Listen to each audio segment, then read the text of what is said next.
Bonjour, aujourd'hui je suis dans la grotte du barbu parce que regardez ce qu'il y a derrière moi, à croire que tout le monde en a une sauf moi.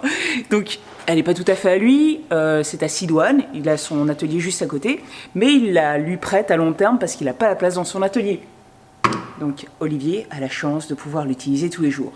Et aujourd'hui je vais l'essayer pour la première fois et je vais commencer par la régler, bien sûr, parce que c'est la grande question. Est-ce qu'elle est réglable de façon précise, contrairement à la Capex? Mais d'abord, je vais commencer par la nettoyer parce que... Commençons par le début. On va regarder si la table est bien plane. Moi, je dirais qu'il y a un petit jeu quand même, hein? Par là.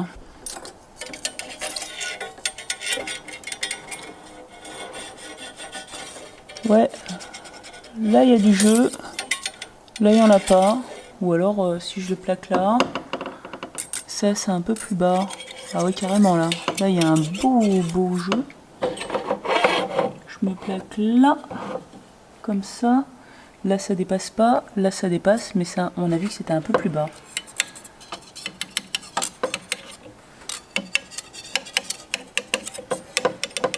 Bon, voilà. Et de ce côté-là, il y a aussi du jeu.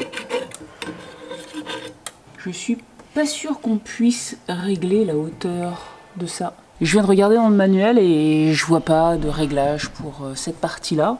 Donc voilà, elle est un petit peu plus basse que le centre de la table. Alors il y en a qui m'ont dit que c'était pas grave, que là, s'il y avait un tout petit peu de jeu, au contraire, c'est utile parce que quand on coupe, comme ça permet de faire en sorte que les morceaux tombent un peu de part et d'autre plutôt qu'ils ne s'enfoncent dans ce sens-là. C'est sûr qu'il vaut mieux pas du tout qu'ils s'enfoncent dans ce sens-là par rapport à la lame. Mais comme on le voit là, cette presse, elle est censée presser contre cette partie qui est légèrement 1 mm plus bas. Donc ça veut dire que ça modifie l'angle de coupe. De très peu, hein, on est d'accord. Mais quand on veut que ça tombe juste, c'est important. Sidoine, son propriétaire, va me dire quelque chose de très important. C'est pas une première main et il soupçonne fortement l'ancien propriétaire de l'avoir fait tomber. Donc lui-même, il avait déjà remarqué cette petite différence ici entre la table centrale, la partie ronde, et les bras sur les côtés. Voilà ce qui se passe sur ma Capex. Là, ça touche évidemment, là aussi, mais quand je m'approche par là, ça ne touche plus. Là non plus, ça ne touche plus. Et là, ça retouche. Voilà, c'est pas grand chose, hein. C'est le plus petit de cet outil là. Ça fait. Il y a écrit 20 dessus. Je sais même pas comment ça mesure les choses, hein, désolé. Mais en réalité, vous voyez, comment dire, la planche, elle va basculer légèrement comme ça. Donc, c'est pas très sécure. Si je me mets ici comme ça. Là, ça va. Quoique, non, là aussi c'est... Là ça passe en dessous. Voilà, c'est... J'ai l'impression que les côtés sont légèrement plus hauts. Parce que là c'est droit. Hein. C'est pas grand chose, mais... Bon, voilà. Alors j'ai remarqué un détail qui n'en est pas un. Mais les autres que j'ai vus, et même dans le manuel, on voit... Je vais vous le montrer juste après. On voit en fait que ce petit bitonio là, pour libérer la protection de la lame, eh ben, il marche qu'avec ce pouce. Dès qu'on le prend avec l'autre main, eh ben, c'est moins pratique. Ça, ces deux boutons là, servent à la fois au pouce gauche et au pouce droit. Et ça, c'est pour mettre en marche, juste en dessous là, dans l'ouverture, c'est pour mettre en marche la scie. La rotation de la lame. Ici, c'est pour soulever le capot uniquement. Et donc là, on peut l'utiliser avec les deux mains. C'est la première que je vois avec ça. Hein. C'est peut-être le tout premier modèle qu'ils ont sorti. Alors, je vais suivre les instructions du manuel. Et ils préconisent par régler l'inclinaison de la lame. Et pour ça, j'ai besoin d'une équerre. Mais la mienne, elle est trop grande. Heureusement, Olivier en a une qui va marcher, mais je vais vérifier qu'elle est bien d'équerre. Ça, c'est la table de sa scie sous table. Ouais, je vais faire des traits au crayon, c'est pas bien méchant. Je vais faire 2 petits traits. Et je vais voir si on repasse bien au même endroit. Alors, pour ça, il faut que la lumière m'aide. Ouais, elle est parfaite. Je vais faire en sorte de ne pas être sur une des dents et de bien toucher sur toute la longueur de la lame. Cette équerre est épaisse, il vaut mieux que je me mette sur la tranche, là sur le coin. Donc là, je suis bien plaqué ici sur la table. Moi je dirais qu'elle est bonne, hein. Ouais, parce que j'ai pas d'espacement du tout sur toute la longueur. C'est très bien. Le réglage se passe à l'arrière, ici et là, sur les côtés. On commence par dévisser ici et ici. Et ensuite, on tourne là. Et c'est avec cette clé qui vient avec la scie. Donc, ici, on va visser ou dévisser pour faire en sorte que la lame soit bien en contact avec l'équerre. Je me mets en position pour voir si c'est vraiment faire des acrobaties pour faire ce réglage. Voilà. Ouais, ça me paraît pas trop compliqué, hein. Parce que si on met la règle de ce côté, on a quand même un petit peu plus de hauteur. Bah, ici, ah si, elle passe quand même. Mais j'ai plus tendance à toucher sur la dent. Donc il vaut mieux se mettre de l'autre côté. Évidemment, si j'avais été chez moi, j'aurais fait le test des 5 coupes et j'aurais ajusté. Mais quand je suis à Antony, mon temps est compté, donc je me suis arrêté là. Et en plus, Sidoine me dit qu'il est parfaitement content de la justesse de sa scie. En fait, je me contente de vérifier et de comprendre comment elle s'ajuste. Une fois que vous avez fini de trouver le bon positionnement, vous commencez par serrer ça bloque. Et ensuite, vous serrez les vis, les premières que vous avez desserrées. Pour l'instant, j'ai l'impression que c'est très simple et surtout, on a une assez bonne maîtrise de ce qu'on est en train de faire grâce à cette clé Allen. Enfin, la maîtrise, elle est bonne. Sur la Capex, il faut tapoter, on n'a pas de repères. Et ça, déjà, ça change tout, je trouve. Là, j'ai parlé du réglage du zéro. Et pour se positionner sur les autres angles, eh ben, en fait, on a pour référence cette règle. Il n'y a qu'une seule butée. C'est celle qui est à 15 et elle se règle grâce à ce bouton-là. Quand on le met sur cette position-là, on désactive entre guillemets la butée qui va pas pouvoir se mettre sur cette butée du 15 quand on va basculer la scie. Bah si, il y a celle du 45 et du 0. Mais là, je suis plus devant cette scie, donc je vais vous le montrer sur la Capex. Sur la boche, il s'active à ce niveau-là, au niveau de la poignée qui s'abaisse, qui se tourne, enfin voilà, ça se passe ici. Ici, il y a le 0, il est maintenu par cette poignée. Pas facile hein, au filement, mais en réalité c'est très facile à actionner. J'ai tout simplement libéré la scie qui bascule très facilement. C'est pas le cas sur la boche. Et cerise sur le gâteau, vous avez la poignée qui vous permet de la faire basculer encore plus facilement et de régler extrêmement précisément ce que vous voulez derrière comme angle. Vous avez ensuite plusieurs positionnements. Là c'est très facile, hein. Pour se remettre à 0, il y a bel et bien une butée. Et d'ailleurs là, sur cette position-là, je suis en butée sur 0 et je peux uniquement pencher d'un côté. Il y a un autre positionnement pour faire la même chose de l'autre côté. Et puis bah pour que ça ne bouge plus, il suffit de rabaisser ça. Et vous voyez, elle ne bouge plus du tout. Là évidemment le réglage est très simple, très agréable. Je préfère largement la Capex, mais pas pour l'ajustement des angles, juste pour le réglage pendant l'utilisation. Maintenant, pour le réglage de ces angles-là, il faut dévisser ici, là, je l'ai déjà fait, hein, et de l'autre côté, il y en a 2 autres pareils. Ensuite, voilà, on tapote, comme pour la Capex, sauf que là, le mouvement, il est uniquement dans ce sens-là, et en fonction du rayon, puisque les 2 pièces, elles tournent les unes par rapport aux autres. Sur la Festool, c'est uniquement cette règle qui va bouger. Alors, c'est tellement pas contrôlable que je vais même pas faire de simulation. En réalité, ça consiste à dévisser ça, ça et ça, ce qui va permettre de bouger cette règle, et on va la bouger de la même façon. en tapotant d'un côté ou de l'autre. Mais le problème, c'est que la règle, elle peut bouger dans tous les sens.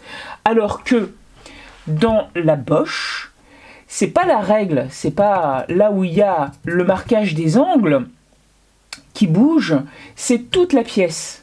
Toute la pièce va glisser par rapport à la table à laquelle elle est fixée en fait. Donc ça va vraiment faire un parfait arc de cercle. C'est cette règle aussi qui a ces encoches qui permet d'avoir les butées. Donc moi le problème que j'avais sur cette scie, il était très particulier, c'est que les encoches, je pense que c'est les encoches qui étaient mal positionnées. Le 0 par rapport au 45, après j'avais pas vérifié les autres, elles n'étaient pas bien faites. Sur la bosse, ces encoches là, elles sont aussi très très différentes. Elles sont ici en dessous et elles font toute la longueur de la pièce. C'est pas des petites encoches comme ça, c'est des rainures qui font 5 cm de longueur à peu près. La longueur de cette pièce ici. Et donc voilà, c'est toujours moins facile à déformer que ces petites encoches là. J'ai entendu dire que à la longue, ça devenait moins précis. Voilà, mais ça, je l'ai pas encore vérifié. Et en réalité, ça s'arrête là. Moi, je pensais qu'on pouvait régler chacune des butées, mais c'est pas le cas. On peut régler de façon nettement plus visuelle et un peu moins aléatoire le positionnement du 90 degrés, du 0. Mais en revanche, la graduation là, et les butées qui sont en dessous, si elles sont pas bonnes, bah vous avez un problème. Et moi, c'était ce qui se passait sur ma Capex. On réglait le 90 degrés et les 45 étaient décalés par rapport au 90 degrés. Si j'ai à régler ma Capex, j'y pense même pas, parce que ça me paraît tellement flou et non maîtrisé que voilà, elle est comme elle est, et je me lancerai pas dans des réglages. Cela dit, j'ai vu des gens qui s'étaient fait 2 petits outils, des jigs, à positionner là, embutés sur le plateau, ce qui permet de régler la règle, en fait, qui elle, bouge donc dans tous les sens. Ça permet à la fois de la pousser, mais comme on pousse de part et d'autre, en prenant appui sur cet arrondi-là, on arrive à donner des quarts de tours de clé et à se repérer très finement. Mais bon voilà, c'est pas quelque chose qui existe de base sur la Capex. En résumé, mon expérience dans le réglage d'une scie comme celle-là, elle est assez courte. Tout simplement parce que c'est tellement aléatoire sur la Capex que j'ai pas du tout exploré le sujet. Je me suis rendu compte que c'était très flou, c'est très flou. Vous partez d'un côté, vous partez de l'autre, vous savez pas du tout ce que vous faites. Vous y passez des heures, vous ne savez pas ce que vous avez fait, vous ne savez pas comment améliorer, il n'y a pas de repère en fait. Là, ça me paraît déjà beaucoup plus facile de se repérer et de réussir à régler les choses. Est-ce qu'on arrive à un réglage parfait? J'en sais rien, mais en tout cas, l'outil invite au réglage, ce qui n'est pas le cas de la Capex. Et pour finir, je vais faire quelques coupes, parce que, indéniablement, même si j'arrive pas à régler super bien ma Capex, l'utiliser, c'est quand même un plaisir. On se sent très sécurisé, j'ai essayé la métabo d'Alain, c'est pas du tout la même aventure. Donc là, je vais voir ce que ça donne. Ça se règle aussi. Quand on la reçoit, il paraît que c'est vraiment très très fluide. Ça lisse, même il faut s'en méfier. Le mouvement est très sympa. Il est beaucoup plus fluide, je trouve, que sur la Capex. Ah ouais! Ah. C'est vrai qu'elle... ouais. Ça fait bizarre ça, hein?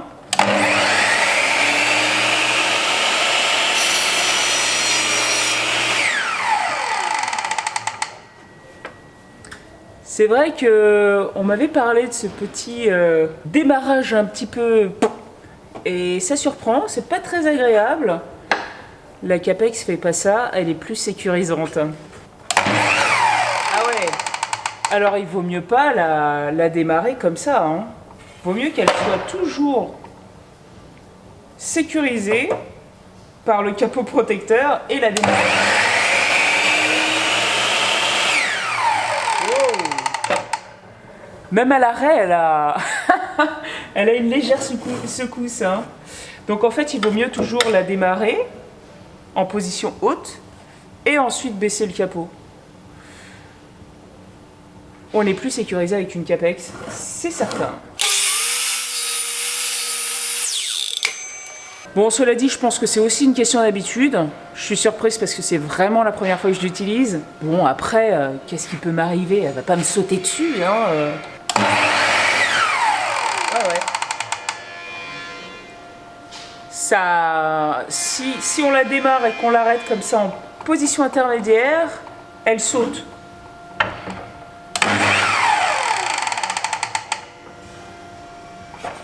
Pas quand elle est en bas. Ça valait le coup d'essayer, il y a des choses à dire.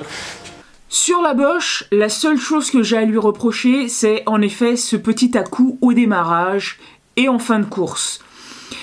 Mais on est quand même très très loin de la sensation qu'on a quand on utilise une scie bas de gamme. Ça n'a rien à voir.